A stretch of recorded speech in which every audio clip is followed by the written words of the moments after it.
Salut les développeuses et développeurs, aujourd'hui on se retrouve pour la suite du tuto. La fois dernière, on a appris à faire les débuts d'une IA.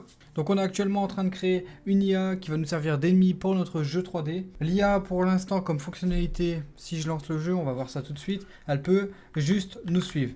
Elle ne peut pas attaquer, donc c'est un peu nul. C'est ce qu'on va voir aujourd'hui. Aujourd'hui comme programme du coup, on va essayer de finir cette IA. Donc on va lui rajouter une fonction qui va lui permettre d'attaquer. Bien évidemment, on va essayer aussi de lui rajouter plus de réalisme, c'est-à-dire qu'elle ne va pas venir nous chercher et nous attaquer dès le début. Il faut d'abord qu'elle nous repère en nous voyant. Donc elle va avoir un état par défaut où elle va juste choisir une position aléatoire autour d'elle. Elle va s'y rendre, attendre quelques secondes et rechoisir une position aléatoire. Par contre, si elle nous a détecté, direct, elle va nous attaquer. Et elle va venir nous attaquer jusqu'à temps qu'on est mort. Ou jusqu'à temps qu'elle soit morte. La première chose qu'on va faire, c'est pouvoir rajouter à notre IA le fait de pouvoir nous voir. On va venir dans le BP ennemi et on va venir lui rajouter la possibilité de pouvoir voir les joueurs autour de lui. Donc ce qu'on va faire, c'est qu'on va juste faire add et on va taper pawn. Pardon, comme ceci. Et c'est le pawn something. C'est un component qui va nous permettre de lui rajouter le fait de pouvoir nous voir et de nous entendre. Alors ce qu'il faut comprendre du coup, c'est qu'on va compile and save, et on va aller dans notre behavior. Alors pourquoi on va rajouter le pawn something ? Ça va nous permettre de rajouter à l'IA la faculté de pouvoir nous voir, de nous entendre, de nous repérer. Maintenant ce qu'il faut comprendre, c'est que nous du coup pour l'instant on a fait juste pourchasse player. C'est une séquence qui va être exécutée quand le joueur va être détecté. Ce qu'il faut savoir, c'est que nous du coup, si on fait un CTRL-D, on va avoir notre default state. Default state, ça va être notre état par défaut de l'IA. Ça va être celle qui va être jouée automatiquement à son entrée dans le jeu. Et donc en fait, cet état par défaut, elle va choisir une random position. Elle va attendre 3 secondes et elle va rechoisir une random et elle va faire ça à l'infini. Alors, ce qu'il faut savoir, c'est que nous, pour faire ça, il nous faut une séquence qu'on va appeler choose state. Et en fait, cette séquence, elle va nous permettre de mettre ces deux states, ces deux états de notre IA. Et en fait, pour qu'elle choisisse entre la default state et la pourchasse, il va falloir savoir si notre IA a détecté le joueur. Et si oui, alors on va activer, on va mettre vrai à une variable qui va s'appeler player detected. Donc pour ce faire, cette variable, on va la stocker dans le blackboard. Parce que le blackboard, c'est là où on stocke toutes nos variables qu'on va pouvoir utiliser dans le behavior tree. Donc, c'est ce qu'on va faire tout de suite. On va faire new key, bool, parce que c'est une booléenne, elle veut savoir si on est vrai ou faux. Et on va appeler player detected, comme ceci. On va save, on va se rendre dans le BP ennemi et on va pouvoir créer cette nouvelle fonction de quand le joueur, l'IA découvre qu'il y a un joueur. On veut savoir si c'est notre BP caractère. Si c'est lui, alors on change cette variable.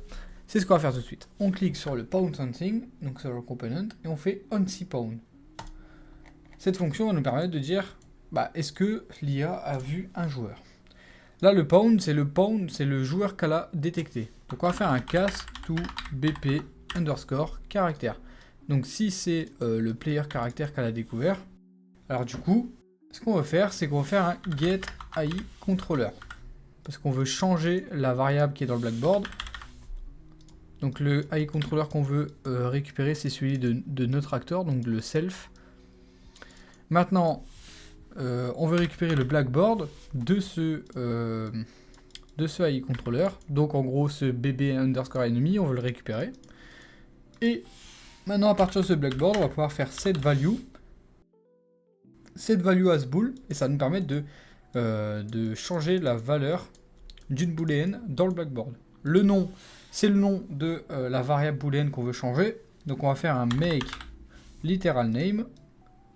Et là dans none, on va enlever et on va mettre player detected. C'est le nom de la variable qu'on veut changer. On va mettre bool value vrai. Et maintenant ce qu'on va faire, c'est qu'on va copier ces deux trucs là. Ce qu'on fait du coup, c'est qu'on copie ces deux là et on va les relier au case fail. Parce que si c'est pas le joueur, alors on veut mettre la valeur sur nom. Le target, on n'oublie pas de relier au blackboard, comme ceci. Donc maintenant on va compile and save et notre fonction est bel et bien finie. On va mettre un commentaire, et on va mettre joueur detected. Enfin, détecter, comme ça. Ah, pardon, excusez-moi pour la faute. Détecter. Pareil, comme d'habitude, je vais la mettre en noir et je vais cocher ces deux petites cases. On compile, on save et du coup, notre ennemi peut maintenant détecter un joueur. On va retourner sur le behavior tree et maintenant, du coup, qu'est-ce qui nous manque pour finir notre ennemi? Il nous manque une fonction qui va nous permettre de récupérer une variable, enfin une valeur aléatoire, une localisation aléatoire et d'y aller. Donc c'est ce qu'on va faire tout de suite. Pour faire ça, pour faire une fonction dans un behavior tree, on ne peut pas faire fonction. Il n'y a pas d'onglet fonction. Une fonction dans un behavior tree, c'est une task, c'est une tâche. Donc on va faire new task. Pour stocker ces tâches qu'on va pouvoir créer tout au long de notre projet, on va se rendre, pour ma part, dans le blueprint, enemy, et je vais faire un nouveau dossier qui va s'appeler task. Comme ceci. Là en bas, je peux mettre le nom, donc je vais appeler btt pour blueprint task. Underscore, et là je vais mettre move to, enfin je vais l'appeler random location, comme ceci. Maintenant, on va aller dans fonction, on va aller dans override, pour parcourir un peu toutes les fonctions qui peuvent nous proposer par défaut. Et on va faire resave, execute AI. Donc c'est, en fait, cette fonction va s'activer quand elle va avoir l'ordre de s'activer par l'AI controller, pour ma part, pardon, le behavior tree. Donc, là, le owner controller, c'est par quel AI controller elle a été appelée, et le controller pawn, c'est par quel acteur elle a été appelée. Maintenant, ça va être très simple. Donc, on va récupérer get actor location. On va récupérer la localisation de l'acteur qui l'a appelé. On va faire un random et on va faire un get random reshelf point radius. Ça va nous récupérer un point aléatoire dans un rayon autour de la localisation du personnage. On va mettre un rayon de 1000 et donc là ça va nous donner une random localisation. Maintenant du coup on va juste faire un AI move to pour se rendre à la localisation aléatoire. Lequel pawn, c'est lui, c'est le control pawn qu'on veut qu'il se rende là-bas. Et du coup, pour finir cette fonction, cette task, donc dans onSuccess, on va faire un finish execute. Ça va finir la task. Success, on coche. Maintenant, on va le copier et on va le mettre dans onFail et on va mettre success, on le décoche. Voilà, notre fonction est finie. Maintenant, il n'y a rien de plus simple, il faut faire pareil, sauf que si on va sur notre behavior tree, on peut voir que là, dans Purchase Player, certes il va jusqu'au joueur, mais dès qu'il arrive au joueur, il n'attaque pas. Donc c'est ce qu'on va faire, on va faire une fonction qui va attaquer le joueur. Normalement, une fonction est déjà implémentée dans le jeu, sauf qu'elle marche pas, la play animation, elle marche, elle n'est pas vraiment fiable. Donc moi je préfère créer ma propre task. Donc c'est pareil, on va ici dans New Task, et on va faire New Task, BTT Task, Blueprint Base, voilà. On va aller dans le dossier task et on va faire btt underscore attaque. On fait un save, pardon. Et là dans fonction, c'est pareil, resave execute AI. Maintenant ça va être simple. Le pawn qui l'appelle, on va faire un cast to bp enemy pour savoir si c'est l'ennemi qui appelle cette task. Si c'est lui, alors on fait un get mesh pour récupérer le mesh de l'ennemi, comme ceci. Et on va faire un play montage, comme ceci. Maintenant dans play montage, vous pouvez voir qu'on n'a rien. Pourquoi? Parce qu'on n'a pas encore créé notre montage. Alors, on va se rendre dans le content, asset, ennemi, animation. Et là, on a l'animation d'attaque, qui est comme ceci. On va vouloir la transformer en anime montage. Pourquoi? Parce qu'un anime montage, ça va être mieux pour tout ce qui est attaque. Comme ça, après, par la suite, vous pourrez créer des combos. Mais là, c'est pas pour maintenant, mais voilà, il faut quand même créer un anime montage. Donc, on va faire create anime montage. On va l'appeler am underscore attaque underscore ennemi, comme ceci. Dans le am montage, ce qu'on va faire, c'est qu'à peu près là, on va faire un clic droit, add notify. On va faire new notify et on va l'appeler attaque. Enfin, on va faire enemy underscore attaque, comme ceci. En gros, quand l'anime montage va arriver à ce temps-là, ça va envoyer une notification à l'ABP, à l'anime blueprint de l'ennemi, comme quoi, il faut lancer la fonction. Enfin, vous allez voir ça après, mais faites ça. Voilà, maintenant que notre anime montage est fini, on va pouvoir aller sur notre BTT attaque et on va pouvoir la sélectionner. Maintenant, dans onComplete, on va faire un finish execute success parce que l'exécution a bien été fait avec succès. Et dans uninterrupted, on va mettre non success. On fait un compile and save. Maintenant que tout ça est fait, on va pouvoir réorganiser notre behavior tree. C'est très simple. On va d'abord vouloir faire en sorte que ça choisisse l'état dans lequel l'ennemi va être. Ce qui est très important de savoir, c'est que il existe des décorateurs. Les décorateurs, c'est quelque chose qu'on va pouvoir rajouter en plus de cette séquence et en fait, ça va toujours vérifier. Donc si on fait un clic droit sur Default State, on va pouvoir faire Add décorateur et Blackboard. En fait, cette décorateur-là, cette décorateur qu'on appelle Blackboard, ça va permettre de choisir une fonction qui est dans le Blackboard qu'on a créé, donc Player Detected pour nous, une variable, pardon, et on va pouvoir choisir en fonction de l'état de la variable que ça utilise ce Default State. Par exemple, là, on va faire un exemple, le node name, on va changer, on va l'appeler Player is detected, is not detected, pardon, comme ceci. Et du coup, on veut choisir la variable player detected. Et là, dans kQuery, on veut faire is not detected, is not set, pardon. On veut notify observer, c'est quand la value change. Donc, quand la valeur de player detected change, et ben, si elle est sur faux, alors du coup, on laisse la séquence default state. Maintenant, on veut faire pareil sur pourchasse player. On fait un clic droit, add décor, blackboard. On va changer le nom et on va mettre player is detected. Comme ceci. Donc là maintenant, si le joueur est détecté, donc on va faire dans blackboard key player detected. Et dans kQuery, on met isSet. Donc si la variable player detected est sur vrai, on veut changer la valeur. Dès que la valeur est changée, si la variable player detected est sur vrai, alors ça va choisir cette séquence. Et du coup, on a bien notre changement de séquence, changement d'état, pardon, de notre ennemi qui est réalisé.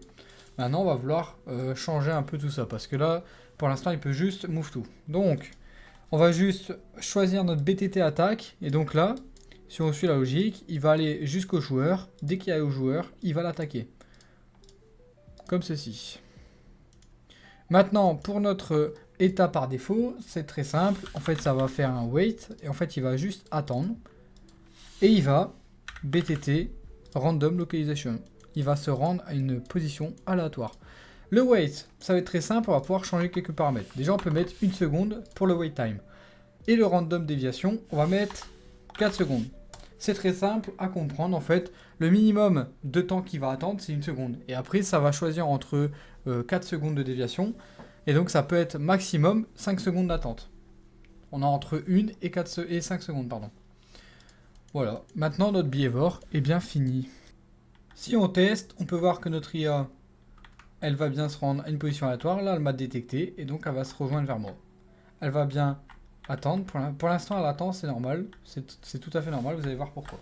Maintenant, on va se rendre dans l'ABP ennemi, donc dans l'anime blueprint de l'ennemi, et on va faire quelque chose qui va être sympa, vous allez voir. On va séparer le haut du corps du bas du corps dans les animations. Tout d'abord, on va se rendre dans l'asset, ennemi, animation, et on va se rendre dans l'AM, attaque, ennemi. Alors ce qui est très important, c'est de savoir qu'il y a des slots dans les animations. C'est-à-dire qu'il y a des slots qu'on va pouvoir créer. Par exemple, cette animation, je peux la choisir qu'elle va être dans le slot, dans un dossier, on va dire, d'animation, qui est destiné au haut du corps. Vous allez comprendre pourquoi. En fait, nous, là, on va aller sur Default Group Slot. On va faire New Slot. On va faire Slot Manager. Et donc là, on peut ajouter un slot. Nous, ce qu'on va faire, c'est qu'on va faire Add Slot. On va l'appeler Upper Body. Ce qui va nous permettre d'avoir un slot qui s'appelle Upper Body. Upper Body, ça va être un slot qu'on va utiliser dans les animations qui seront destinés pour être séparés du haut du corps et du bas du corps.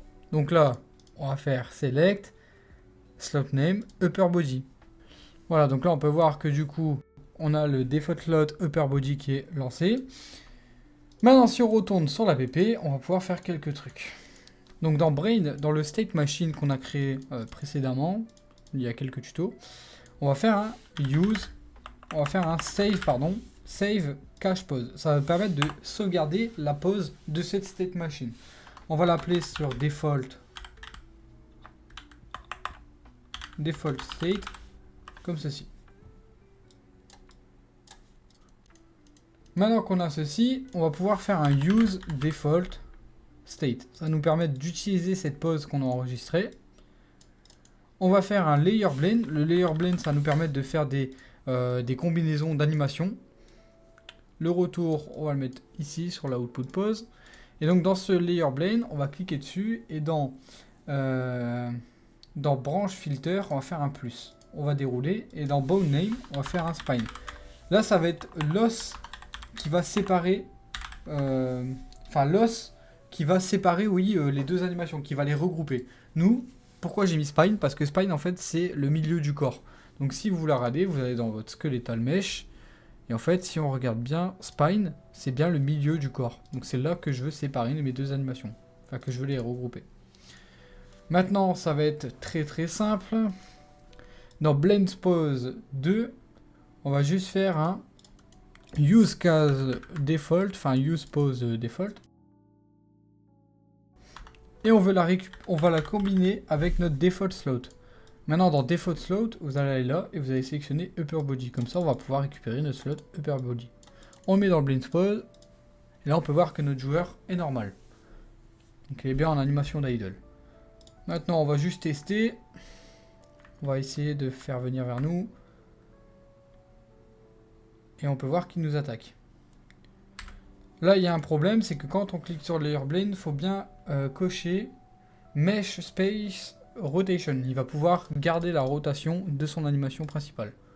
Ça va être mieux, parce que là, vous avez vu qu'il y avait un petit bug, c'est pas très beau. Là, on va juste faire en sorte qu'il nous détecte automatiquement, voilà. Et on peut voir que c'est meilleur. On va se rendre dans l'anime montage, et dans loop, on va le cocher, parce qu'en fait, là, l'animation, elle se relance pas automatiquement. Maintenant qu'on a séparé le haut du bas du corps, ça va être très simple. Il faut qu'on crée la fonction qui nous permet d'attaquer le joueur. Alors ça va être très simple. On va se retourner dans le ABP ennemi. On va aller dans l'event graph. On va juste faire un clic droit. Ennemi, attaque. Et en fait, ça va nous permettre de récupérer la notification d'ennemi attaque. C'est la notification qu'on a créée dans le anime montage. En gros, quand la notification va être appelée, ça va appeler tout ce qu'il y a derrière ce node.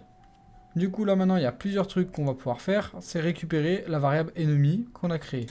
On va la récupérer, on va faire un clic droit, convert to validated gate. Ça va nous permettre de savoir si notre variable enemy est existante. Si oui, alors du coup, on va pouvoir faire un transfer by channel. Le transfer by channel, ça va être quelque chose qu'on va utiliser souvent en programmation. Ça nous permet de créer une sphère invisible qui va permettre de détecter tout ce qu'il y a dans la sphère.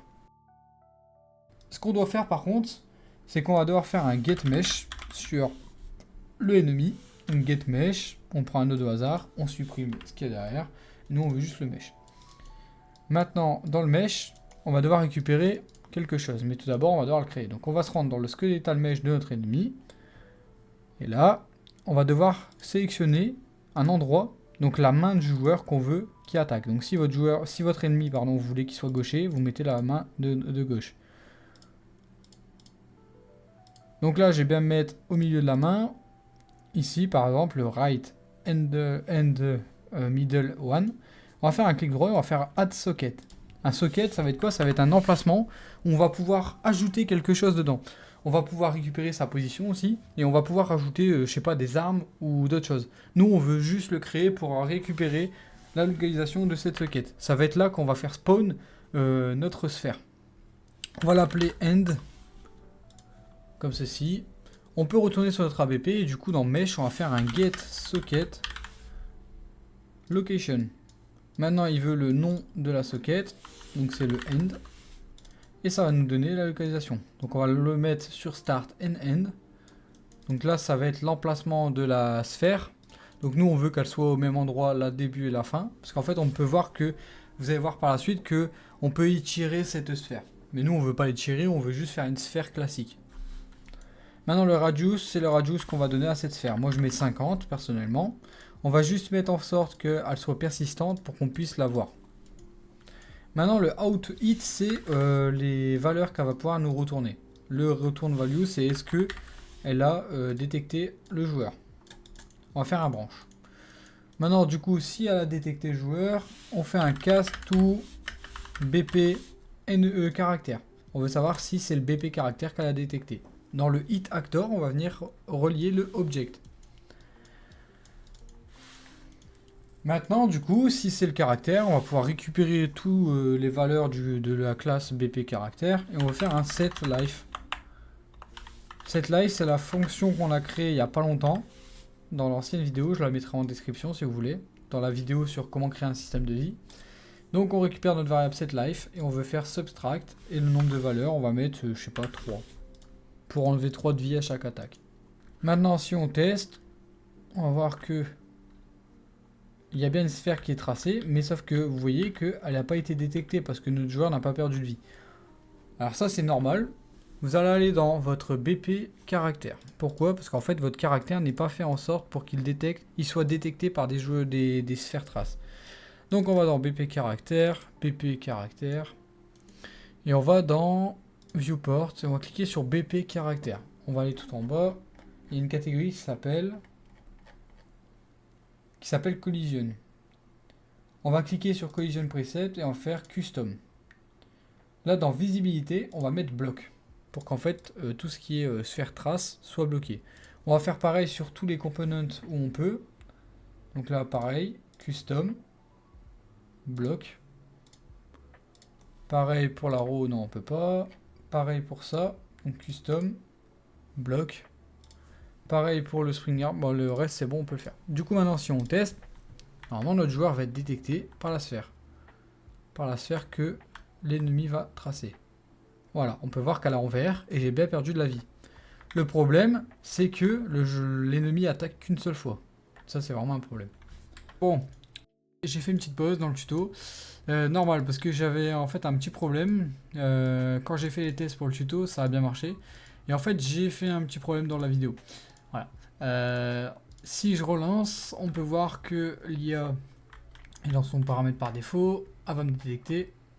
Et là, elle va m'attaquer une fois. Et elle va plus me rattaquer. C'est normal. En fait, quand on va dans le behavior tree, j'ai oublié. J'ai fait une erreur de débutant. J'ai mis une séquence. Et une séquence, en fait, ça va passer de L à L. Sauf que le problème, c'est qu'en fait, nous, on veut un sélecteur. En fait, le sélecteur, ça va permettre de sélectionner quelle séquence on veut avoir. Et ça va le sélectionner par rapport à notre décorateur. Donc là, si on met un sélecteur à la place de la séquence, on peut voir que notre IA, bah là, elle va essayer de marcher, elle va nous détecter directement. Bam. Et elle va nous rattaquer à l'infini. Voilà, parce qu'en fait, ça va nous attaquer. Ça va laisser la variable player chase jusqu'à temps qu'elle soit finie. Enfin, la séquence player chase jusqu'à temps qu'elle soit finie. Sauf que le problème, c'est qu'elle finira jamais, puisque notre joueur, enfin notre ennemi attaque jusqu'à temps qu'il nous ait tué ou qu'il soit tué. Maintenant, on va juste faire un dernier truc, c'est que on va se rendre dans le ABP ennemi. Et là, dans Sphere Trace, dans la fonction Sphere Trace, pardon, dans Draw Debug Type, on va mettre Known. Parce que nous, on avait activé pour juste voir le debug. Et on va pouvoir tout supprimer, enfin tout fermer. On va pouvoir regarder ça. Donc là, on peut voir que, du coup, il nous attaque bien et on perd bien de la vie. Voilà. Maintenant, si vous voulez régler quelques bugs, je peux vous conseiller quelques trucs. C'est dans Enemy, Animation... Ah non, attendez, Blueprint, Enemy, Animation, AVP. Et en fait, il y a quelques trucs que vous allez pouvoir changer si vous voulez régler des petits bugs. C'est dans AnimeGraph. Et dans le Layer Blend, du coup, on clique dessus. Et là, dans le Spine, on peut voir qu'on a Blend Deposit. Si on l'augmente, ça nous permet de mettre une rotation qui est un peu moins importante. Parce que là, la rotation, elle est un peu énorme. Et du coup, on peut voir que c'est moins buggé. Là, c'est un peu lent. Du coup, ce qu'il faut faire, c'est plus, on reclique dessus, et on abaisse, on met à 5 par exemple. Ça va éviter tous les bugs de collision un peu pendant l'animation. Voilà, donc là il va nous détecter. Donc là on peut voir que c'est mieux. Alors ce qui est bien avec ce qu'on a fait, en séparant le haut du corps, c'est qu'on a permis en fait on a permis tous les bugs. Donc là en fait ça joue bien, l'animation d'idle, enfin l'animation d'attaque est plus fluide. Vous allez voir que pour notre joueur par contre, quand on va faire le système d'attaque, de combat, ça va être meilleur de séparer le haut du corps parce que ça va, en fait on va pouvoir attaquer en marchant. Du coup, c'est la fin de cette vidéo. Merci d'avoir suivi ce tuto, cette série de tutos, de 2 tutos sur les IA. J'ai vu en plus que la première vidéo vous a extrêmement plu, donc ça nous fait vraiment plaisir, moi et le monteur. N'hésitez pas à vous abonner, à partager, à liker cette vidéo. Ça nous ferait plaisir, vraiment, ça nous aide au référencement. À commenter juste un super merci pour la vidéo, ça nous aide vraiment pour le référencement, pardon. Merci à tous ceux qui le font. Et moi, on se retrouve pour un prochain tuto dans 2 jours à 14 h. Ciao tout le monde!